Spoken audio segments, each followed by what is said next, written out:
Yeah, I mean, look, there's definitely, I don't want to pick apart closer, but there was a period in time where I was feeling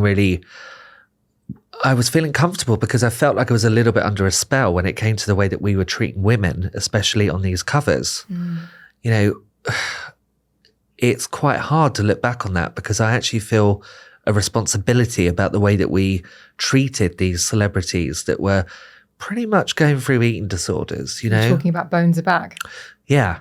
So Bones Are Back was a real moment. And do you know what? It's something that it really sticks out in my head because it was Tori Spelling, Nicole Richie, Keira Knightley. I'd met Keira that week and I had my picture with her. And sure, you know, she was a girl that when you met her, the way that her body was, she's tiny up top, but she's not down below. Like she looks healthy. But the way the pictures are, the way that it all came out, shoulder blades aplenty, and I was hungover to God knows what, and I'd been at Bougie or something, and I rolled into the conference meeting, God knows if I got any sleep or not. Had my shades on and I just took them off and there were all these pictures of these girls and I went, ugh, Bones Are Back, and put my shades back on. Thought nothing of it. Jane Johnson, the editor, used that as the cover line. But the really hard thing was that it was one of the biggest selling covers they've ever done. It said Bones Are Back, and there were 3 women that were dealing with fame, dealing with the industry. Clearly something was amok because they weren't, you know, they were so thin when you saw them in real life. You know, there was a hell of a lot of eating disorders around.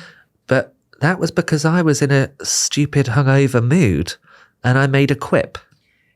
But I think it's really interesting what you say now in that, yes, you made a quip and it was once the toothpaste was out of the tube, there was nothing you could do. Yeah.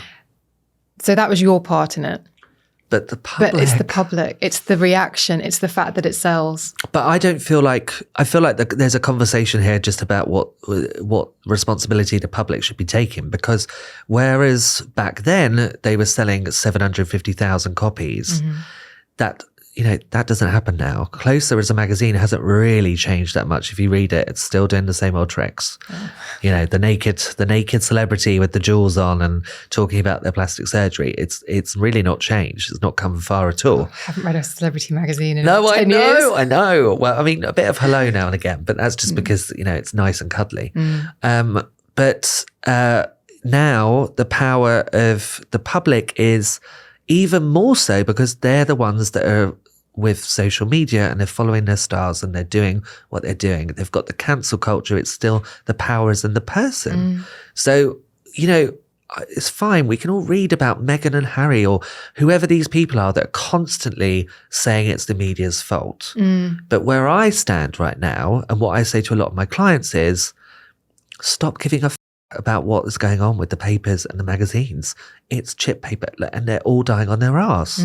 Care about what is happening with the audience there, and why are the public constantly obsessing about, I don't know, I get it sometimes, The Sun or Rupert Murdoch or News Inc.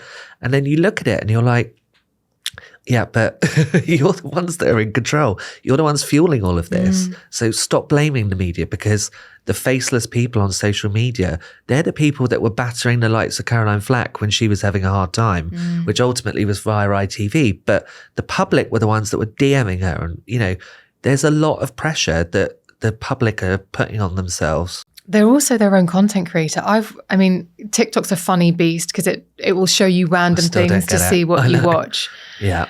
And I've seen some truly vicious commentary from people, and you look and it's like the followers, the likes, the comments, it's in the thousands. Yeah. And it's stuff that would never, I mean, the Jeremy Clarkson column was a real anomaly, to be honest. Yeah. In terms of how vile it was.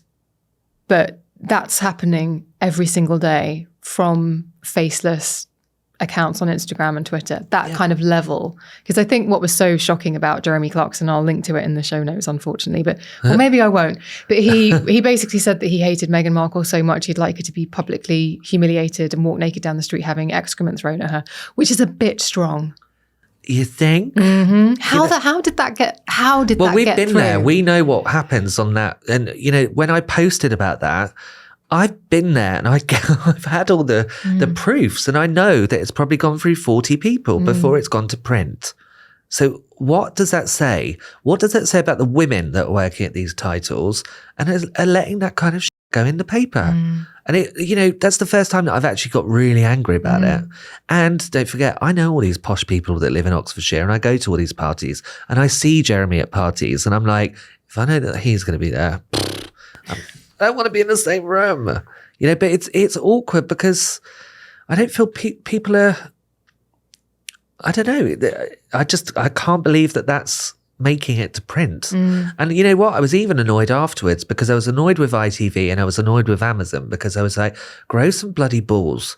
I know why they didn't make those statements and say that they weren't going to work with them, because they've shot the shows already.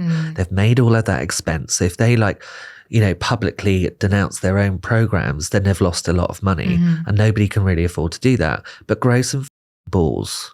If you don't believe in something and it's not standing up for where you are in life, you've got to start making a point. And Jeremy really made the wrong point, and it's not acceptable.